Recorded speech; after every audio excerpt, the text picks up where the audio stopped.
Тузла чука цадай хай кыши хатини цада грачасила. Болбиш мышит декуабиш.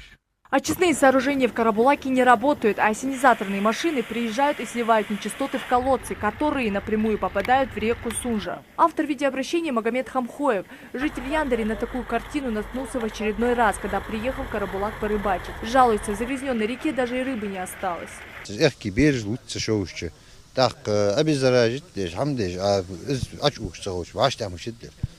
Комитетом экологии была собрана рабочая группа для проведения рейда с участием водоканала, Росприрод и Роспотребнадзора, а также местной администрации.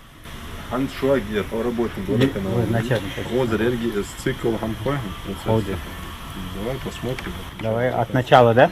Давай. Очистные сооружения запустили еще в 2012-м. Поначалу объект стоял на балансе городской администрации, но пару месяцев назад перешел к водоканалу. Тогда и началась масштабная реконструкция сооружений.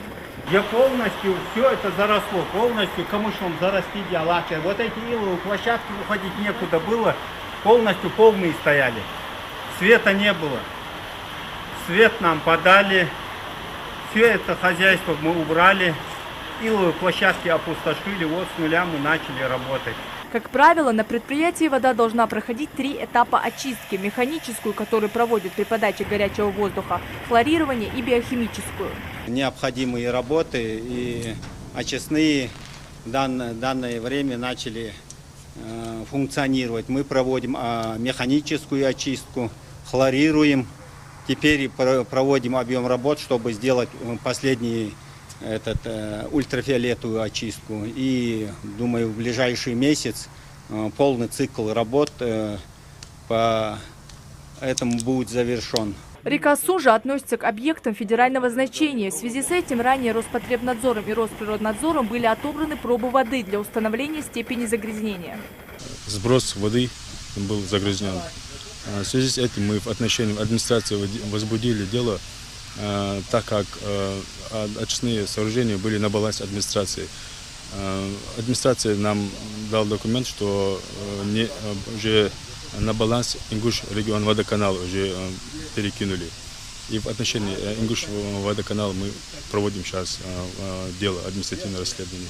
Ингуш регион водоканала должен быть производственный договор, то есть они должны заключить договор с ФОБУ, Центром гигиены и эпидемиологии, и регулярно проводить анализ вот этих после очистки сточных вод, узнать, качественно очищать или некачественно в данный момент. По данным выявленным нарушениям будут приняты соответствующие меры, также дано предписание со сроком их исполнения. Ориентиры заданы, задачи озвучены, а комиссия обозначила сроки их решения. Работа определенная проведена по организации работы очистных сооружений, но еще предстоит этапы очистки, наладить там биологическую очистку, и хлорирование должным образом. И в крайний срок, в месячный срок, вот предприятия, эксплуатирующие очистные сооружения, обещают всю эту работу провести и уже окончательно привести в норму. Вопрос эффективной работы очистных сооружений взят на особый контроль природоохранными ведомствами. Мака Келиматова, Сурхо Кусиев, Новости 24.